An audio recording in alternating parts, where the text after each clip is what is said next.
Hello বন্ধুরা, কি অবস্থা? সবার কেমন আছেন? সবাই আশা করি আল্লাহর রহমতে অনেক ভালো আছেন। আমি আল্লাহর রহমতে অনেক ভালো আছি। সো বন্ধুরা, আজকে আপনাদের জন্য নিয়ে আসলাম একটি নতুন ব্লগ ভিডিও। আজকে ব্লগ ভিডিওটা হচ্ছে আপনাদের কয়েকটা জিনিস দেখাই যেগুলো আমাদের গ্রামের মধ্যে অনবরত থাকেই। এই যে ধান দেখেন, কত সুন্দর ধান। এইটা পেকে গেছে, কাটা হবে। দেন এই পাশে আছে পাট গাছ, এই যে দেখুন। আর ওই যে বাইরে যে কোটা আছে সবগুলো হচ্ছে আপনার ওই ধানের খড়গুলো যেগুলো হয়, ধানের খড়। আর এই পাশে হচ্ছে একটা ছোট্ট জঙ্গলের মতো আর কি। কি সুন্দর প্রকৃতি দেখুন। আর আমাদের ওয়েদারটা দেখুন, খুবই সুন্দর, খুবই সুন্দর একটা ওয়েদার। এইদিকে দেখুন, সব মিলে অনেক সুন্দর। এই পাশে অনেক ভালো একটা জায়গা কিন্তু এইটা বন্ধুরা।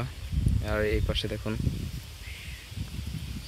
বৃষ্টি হবে, আকাশে মোটামুটি অনেক মেঘ করছে আর বাতাস, পর্যাপ্ত পরিমাণ বাতাস বইতেছে এইখানে দেখুন। এই যে এইটা একটা ছোট জঙ্গলের মতো, এইটা হচ্ছে কবরস্থান।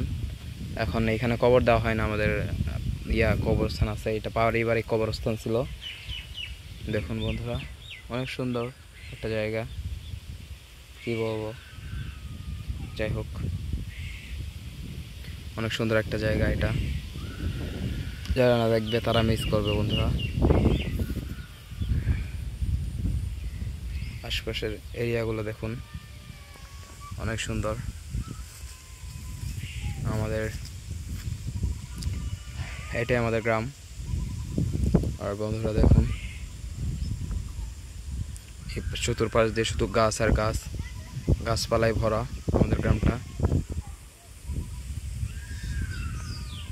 আকাশের ওয়েদারটা দেখুন, কি সুন্দর একটা ওয়েদার।